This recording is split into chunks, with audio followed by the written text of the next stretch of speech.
Hello. Okay, I just tried to do a video where I talked at length about my thoughts and my position on um, recent political events which are threatening the autonomy of women, autonomy of people, going through things like the recent home birth tragedy, very close to me in Prestwich, and the rulings from that, and backlash against doulas, and the Children's Wellbeing Act, and the digital ID, and all of it, and how it all seems to be about control, and it all seems to be very harmful to me and to a lot of people who are trying to fight back. So I was just trying to do a long video about that, and I've not got enough memory left in my phone to do it. It just kept on bopping me off. It'll probably be bopping me off any minute from this. So I just want to say that from my point of view, I'm trying to go for the peace and the love your enemies position, that is important to me as a follower of Jesus. You know, all these things are real threats, yeah, but I remember my time in the Quakers. I was never actually a Quaker, I was never actually a friend, but I used to go to Quaker meeting, and I used to kind of read a lot about Quakers, about the Society of Friends, and it taught me so much. They taught me so much, and it enriched my life so much. And one of the things that they talk about, one of their things that they believe in so strongly is peace. And it's kind of like peace is a process. It's not something that you can just do. It's not as easy as that. It's just something that you aim towards and you try to do. Because for example, another big thing that the Quakers believe in is honesty. And you know, life is life. We can't just snap our fingers and be peaceful just like that. And with the honesty thing, you know, sometimes thinking that honesty is important and trying to be honest, that's also a process. This is what I learned and took from the Quakers. And you know, sometimes things can clash. For example, if I was to be very honest, that might seriously spoil the peace. It might cause an argument with someone. It might cause a really serious argument with somebody, and even violence. If I was to tell the truth about something, if people are honest in the speech, that can definitely stir up unrest. So there is that as well. But to aim towards peace as a process, thinking that you'll probably fail at it, because you know, being brought up as a Catholic, everything to me is kind of like, that's what I brought from Catholicism. It's all a failure, but everything you do, because Catholicism's very, very black and white. You are it or you aren't, you do it or you don't, you're perfect or you're a worm. That anyway is what I got from it. So you can't just necessarily say I'll be peaceful or the world will be peaceful, and it's just like that going to happen. It's a process, and it's something that, you know, filled with the love of Christ and trying to be what Jesus Christ wants me to be, that I'm trying to be at the moment. And what I'm thinking about that specifically is how I can try to promote peace, and I can try and promote protection from what I see as grave threats, is to have a voice, is to talk, is to keep talking. Because, oh gosh, it's actually, looking at the minutes of this, it's actually carrying on, recording me. Maybe it was me that stopped it before.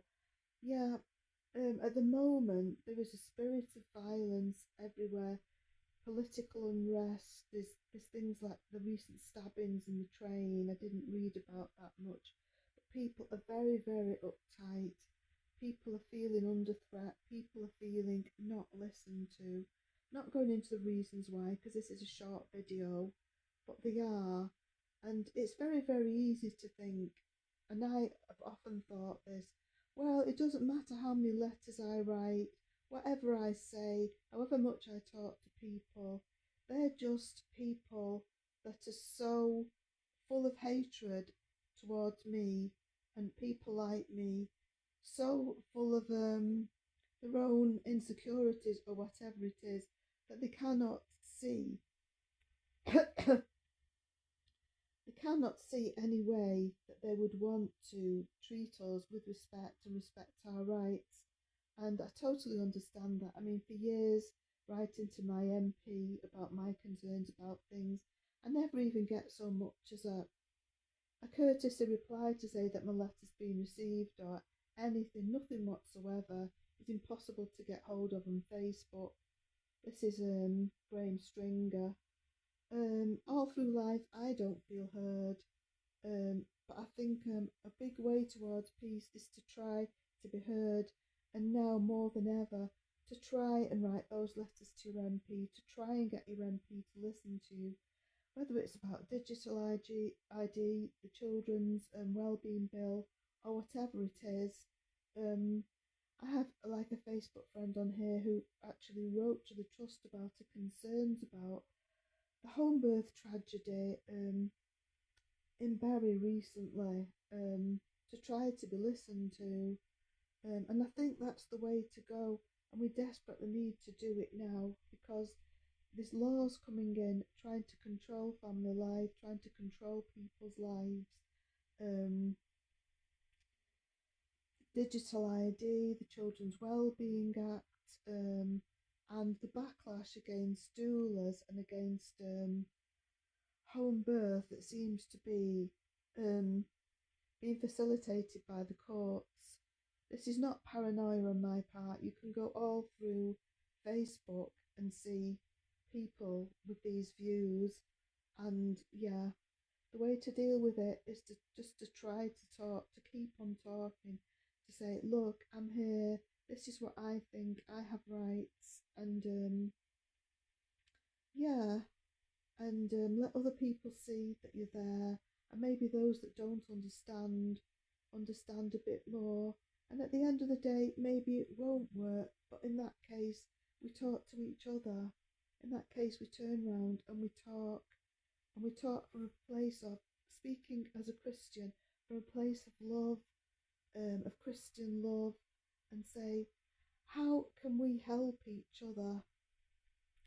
How can we help each other deal with these people who want to do harm to us and our families, with these new laws coming in and with the political climate against doulas, against physiological birth, against the way that things need to be from my point of view, many people's points of view, for people to thrive and be healthy in our society. 8 minutes has this been at 8:20. Yeah, so this is me, and that's what I'm saying. Don't feel like a victim. Do something. Personal really is political. If I could advise, if people want advice, that's what I say. But that's what I'm going to do. I'm not going to be shut up.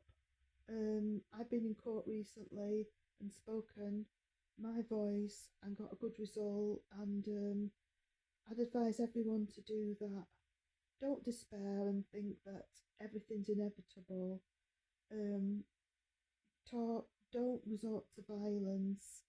Um, you know, we're not at that stage that yet. We don't need to do that.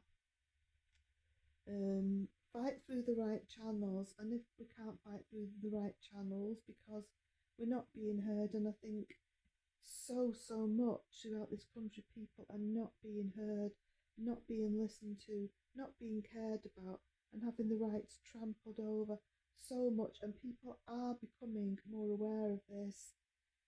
Talk to each other, help each other, and know kind of like to aim towards peace in the current climate.